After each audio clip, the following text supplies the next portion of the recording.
state currently on a tour of Asia says inter-Korean talks might be key to denuclearizing North Korea. He also said that it's completely up to President Park Geun-hye on whether or not she decides to attend Russia's anniversary event in the spring and meet North Korean leader Kim Jong-un there. Our Kim Young-gil tells us more. U.S. Deputy Secretary of State Tony Blinken said the U.S. strongly supports President Park Geun-hye's efforts to hold inter-Korean talks as it could help pave the way for Pyongyang to drop its nuclear ambitions. However, he believes Pyongyang is not showing sincerity towards positive engagement or denuclearization. And whether President Park meets with North Korean leader Kim Jong-un at a war anniversary ceremony in Russia is solely her decision. Blinken's trip to Seoul comes amid lingering concerns that Washington's tougher stance on North Korea may hamper Seoul's bid for dialogue. U.S. slapped fresh sanctions on North Korea last month following its alleged cyber attack on Sony Pictures.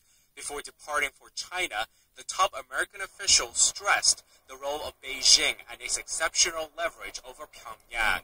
He said the biggest instability in the region was Pyongyang's nuclear pursuit and that China could persuade Pyongyang to resume credible disarmament talks, given its long-standing ties. At his last stop in Tokyo, the high-ranking U.S. official is expected to discuss regional issues such as Japan's wartime sexual enslavement of Korean women. Seoul continues to demand a sincere apology from Tokyo over the matter as a catalyst to break the current icy relations between the neighboring countries. Kim Young-gil, Arirang News. Meanwhile, the U.S. Senate Armed Services Committee has spoken with one voice, unanimously voting to approve Ashton Carter as the next U.S. Secretary of Defense. The 25-0 vote signals the former Deputy Defense Secretary is unlikely to face much, if any, Republican resistance to his confirmation when it goes to a full Senate vote. A source at the Senate says the full chamber will probably vote on Carter's nomination on Wednesday or Thursday. If that's the case, Carter could start his new role at the Pentagon by the end of the week. The 60-year-old, who has tough views on how to deal with North Korea's nuclear weapons program, was U.S. President Barack Obama's first pick to replace outgoing Defense Chief Chuck Hagel. Ultra-right-wing groups in Japan are going all out with hate speech rallies targeting ethnic Koreans. The campaigns have stopped short of physical violence, but there are real worries now that things could turn even uglier. But while local governments are calling for legal measures to ban such rallies, the Abe administration is turning a blind eye. Our Hang Sang-hee reports.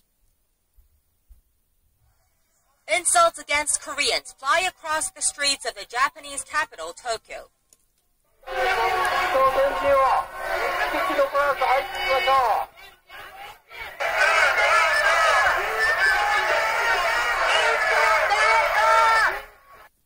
The number of hate rallies against some 500,000 ethnic Koreans has risen sharply in Japan. The campaigners say they cannot tolerate the privileges, such as the right to vote and access to welfare, bestowed to Korean residents. They justify the racial discrimination as their right to freedom of speech. What I'm doing is politics. Some say politics and discrimination is different, but it's all the same. It's a serious matter that has been taken to the international stage. In August, the United Nations Human Rights Committee demanded Japan add hate speech